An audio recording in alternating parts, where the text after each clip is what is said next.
ನಮಸ್ಕಾರ. ನಾವು Kaatera cinema shoot ಮಾಡ್ತಾ ಇದ್ದಾಗ ಪ್ರಕಾಶ್ ಸರ್ ಸಿಕ್ಕಿದ್ರು. ಅವತ್ತು ಸದ್ಯದಲ್ಲೇ ನಿಮಗೆ ಒಂದು ಕತೆ ಹೇಳ್ತೀನಿ, ಒಂದು ಪಾತ್ರ ಮಾಡಬೇಕು ನೀವು ಅಂತ ಹೇಳಿದ್ರು. ಖಂಡಿತ ಸರ್ ಅಂತ ಹೇಳಿದ್ದೆ ಅವತ್ತು. ಅದಾದಮೇಲೆ ಕರೆ ಬಂದಿದ್ದು ಈ ಡೆವಿಲ್ ಚಿತ್ರಕ್ಕೆ. ಹಿಂದೆ ಪ್ರಕಾಶ್ ಸರ್ ಜೊತೆ ನಾನು ಸಿದ್ಧಾರ್ಥ ಸಿನಿಮಾದಲ್ಲಿ ಕೆಲಸ ಮಾಡಿದ್ದೆ. ನನಗೆ ಆ ಸಿನಿಮಾದಲ್ಲಿ ಕೆಲಸ ಮಾಡಿದಾಗಲೂ ಮತ್ತು ಈ ಸಿನಿಮಾದಲ್ಲಿ ಕೆಲಸ ಮಾಡಿದಾಗಲೂ ಸಮಾನವಾದ ಒಂದು ಅನುಭವ ಏನು ಅಂದರೆ, ಸೆಟ್ಟು ತುಂಬ ಕೂಲಾಗಿರುತ್ತೆ, ಭಾಳ ಸಮಚಿತ್ತದಿಂದ ಇರುತ್ತೆ. ಕೂಗಾಟ, ಹಾರಾಟ, ಅಬ್ಬರ, ಗಲಾಟೆ, ಗದ್ದಲ ಈ ಥರದ ಸೆಟ್ನ ನಿರೀಕ್ಷೆ ಮಾಡ್ಕೊಂಡು ನಾವೇನಾದರೂ ಹೋದರೆ ನಮಗೆ ನಿರಾಸೆ ಆಗುತ್ತೆ. ಅಷ್ಟು ಕೂಲಾದ ಎನ್ವೈರ್ನ್ಮೆಂಟಲ್ಲಿ ನಾವು ಕೆಲಸ ಮಾಡ್ತಾಯಿರ್ತೀವಿ. ಎರಡು ಥರದ ನಿರ್ದೇಶಕರುಗಳಿರ್ತಾರೆ. ಒಂಥರ ನಮ್ಮನ್ನು ಒಂದು ತುದಿಗಾಲಲ್ಲಿ ನಿಲ್ಲಿಸಿ, ಒಂದು ಆ್ಯಂಗ್ಸೈಟಿನಲ್ಲಿ ನಿಲ್ಲಿಸಿ ನಮ್ಮಿಂದ ಕೆಲಸನ ಹೊರ ತೆಗೆಸುವಂಥ ನಿರ್ದೇಶಕರಿದ್ದರೆ, ಇನ್ನು ಕೆಲವು ನಿರ್ದೇಶಕರು ಭಾಳ ಸಮಾಧಾನದಿಂದ ನಮ್ಮನ್ನು ಆರಾಮಾಗಿ ಇರೋದಕ್ಕೆ ಬಿಟ್ಟು ಒಂದು ಅವರ ಮತ್ತು ನಮ್ಮ ನಡುವೆ ಒಂದು ಸಣ್ಣ ಇಂಟ್ರ್ಯಾಕ್ಷನ್ ನಡೀತಾ ಒಂದು ಸನ್ನಿವೇಶನ, ಒಂದು ಪಾತ್ರನ ನಿರ್ಮಾಣ ಮಾಡೋದಕ್ಕೆ ಸಹಾಯ ಮಾಡ್ತಾಯಿರ್ತಾರೆ. ಆ ಥರದ ಸಾಲಿನಲ್ಲಿ ನಮ್ಮ ಪ್ರಕಾಶ್ ಸರ್ ಅವರು ನಿಲ್ತಾರೆ. ಹಾಗೆ ಭಾಳ ಪ್ರೊಫೆಷನಲ್ ಆದಂಥ ಅಪ್ರೋಚು ಅವ್ರ ಜೊತೆಗೆ ಇರುತ್ತೆ.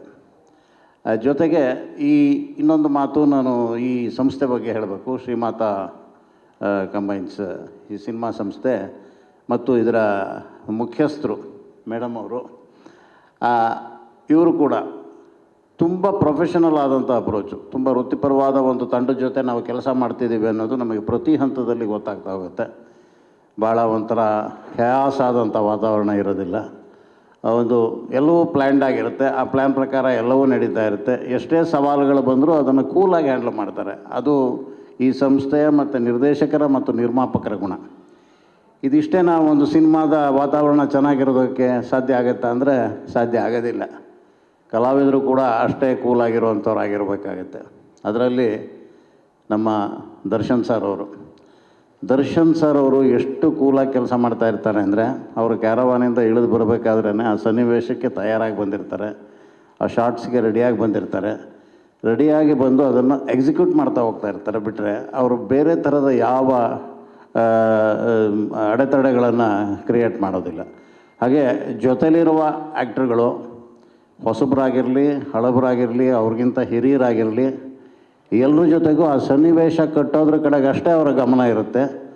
ಆ ಥರದ ಒಂದು ವೃತ್ತಿಪರತೆಯನ್ನು ಮೈಗೂಡಿಸ್ಕೊಂಡಿರುವಂತಹ ಒಬ್ಬ ಮಹತ್ವದ ನಟ ನಮ್ಮ ದರ್ಶನ್ ಸರ್ ಅವರು. ನಾನು ಅವರ ಜೊತೆಗೆ ಇದು 4ನೇ ಸಿನಿಮಾದಲ್ಲಿ ಕೆಲಸ ಮಾಡ್ತಾಯಿದ್ದೀನಿ. 4 ಸಿನಿಮಾದಲ್ಲಿ ನನಗೆ ಆಗಿರುವಂಥ ಅನುಭವ ಇದು. ಹಾಗೆ ನಮ್ಮ ಲಿರಿಕ್ ರೈಟರ್ಸು, ಸಂಭಾಷಣೆಕಾರರು, ನಮ್ಮ ಕ್ಯಾಮ್ರಾಮನ್ನು, ಇವರೆಲ್ಲರೂ ಭಾಳ ಪ್ರೀತಿಯಿಂದ ಕೆಲಸ ಮಾಡಿರುವಂಥ ಒಂದು ಪ್ರಾಡಕ್ಟ್ನ ನಿರ್ಮಾಣ ಮಾಡಿರುವಂಥ ಒಂದು ಚಿತ್ರ ದ ಡೆವಿಲ್. ನಾನು ಕೂಡ ಈ ಅಭಿಮಾನಿಗಳು, ಪ್ರೇಕ್ಷಕರು ಹೇಗೆ ವೆಯ್ಟ್ ಮಾಡ್ತಾಯಿದ್ದಾರೋ ಈ ಸಿನಿಮಾನ ನೋಡೋದಕ್ಕೆ ನಾನು ಕೂಡ ಕಾಯ್ತಾ ಇದ್ದೀನಿ. ಅವ್ರ ಜೊತೆ ನಿಂತು ಈ ಸಿನಿಮಾನ ದರ್ಶನ್ ಸರ್ನ ಸೆಲೆಬ್ರೇಟ್ ಮಾಡೋದಕ್ಕೆ ಬಯಸ್ತಾ ಇದ್ದೀನಿ. ಎಲ್ರಿಗೂ ಒಳ್ಳೆಯದಾಗಲಿ. All the very best. ಎಲ್ರಿಗೂ ನಮಸ್ಕಾರ. ನನಗೆ ಮಾತಾಡೋಕ್ಕೆ ಬರೋಲ್ಲ.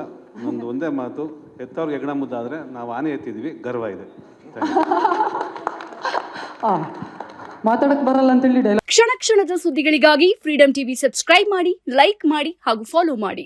ಹೊಸ ಸುದ್ದಿಗಳ ನೋಟಿಫಿಕೇಶನ್ಗಾಗಿ ಬೆಲ್ ಐಕಾನ್ ಮೇಲೆ ಕ್ಲಿಕ್ ಮಾಡಿ.